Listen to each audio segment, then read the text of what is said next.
On this evening's video, we're going to be talking about slope-intercept form, but we're going to look at it from a viewpoint of only having a point that's on the line and then the slope of the line.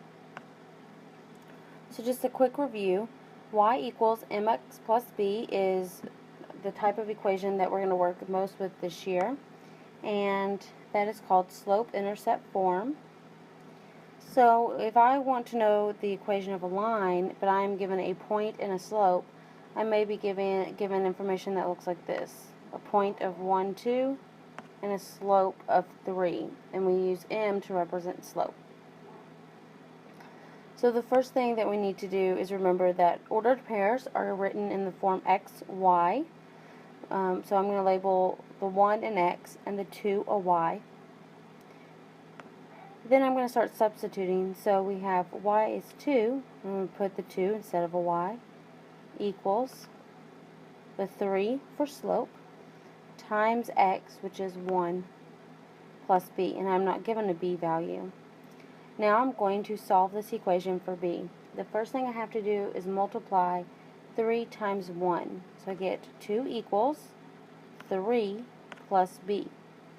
Then since I want b all by itself on one side of the equation, and right now I have a positive 3, I'm going to subtract 3 from both sides, and 2 minus 3 is negative 1 equals b. So I'm not done. I want the slope of the equation in the form of slope-intercept. So it's y equals, m is my slope, so 3x minus 1. Because that's our b value. Let's give another one a shot. This one, the point is 2, 3, and the slope is 5. So I'm going to start with my slope-intercept form, and I'm going to label my x and y in the ordered pair. So I want to substitute. My y value is 3, and it equals a slope of 5 times an x value of 2 plus b, and that's our unknown variable. So the first thing I need to do to solve this equation for the variable b is to multiply 5 times 2. So that's 3 equals 10 plus b. Now 10 is being added to b, so I need to get rid of the 10. I'm going to subtract 10 from both sides, and that leaves me with negative 7 equals b. I'm not done yet. I have to put this back in slope-intercept form. So I keep the y equals, my slope is 5 times x plus b. So my y-intercept here is negative 7, so this is actually going to be minus 7. And that's my answer. Try to pause the video on this one and see how far you can get without needing my help. The point is negative 2, 4, and m equals 7. We start by labeling the ordered pair and writing the slope y equals mx plus b, and then we're going to substitute our values in. To solve this equation for b, I need to multiply 7 times negative 2, and 7 times negative 2 is negative 14, so I get 4 equals negative 14 plus b.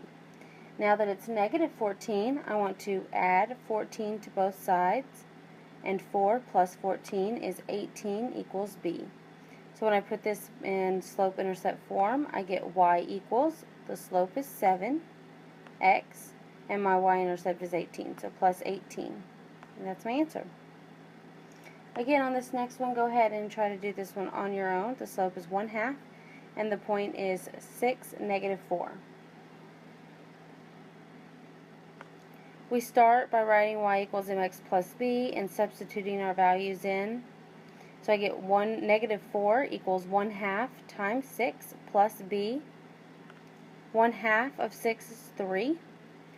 And then I want to subtract 3 from both sides. Negative 4 minus 3 is negative 7 equals b.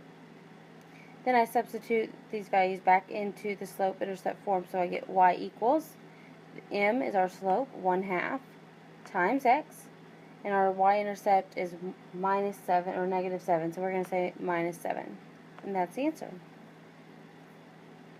Alright, one more. See how far you can get on this one on your own. M equals 4, and the point is 2, 5.5. I start with y equals mx plus b, and then I substitute my values in. I need to say 4 times 2 is 8, and then I need to subtract 8 from both sides, and I get negative 3.5 equals b. We get y equals 4x minus 3.5. So it's a big idea here. What do you really need to know to be successful tomorrow in class? Well, substitute the given values into y equals mx plus b. Then solve for the missing variable. And so that's kind of the meat of today's lesson.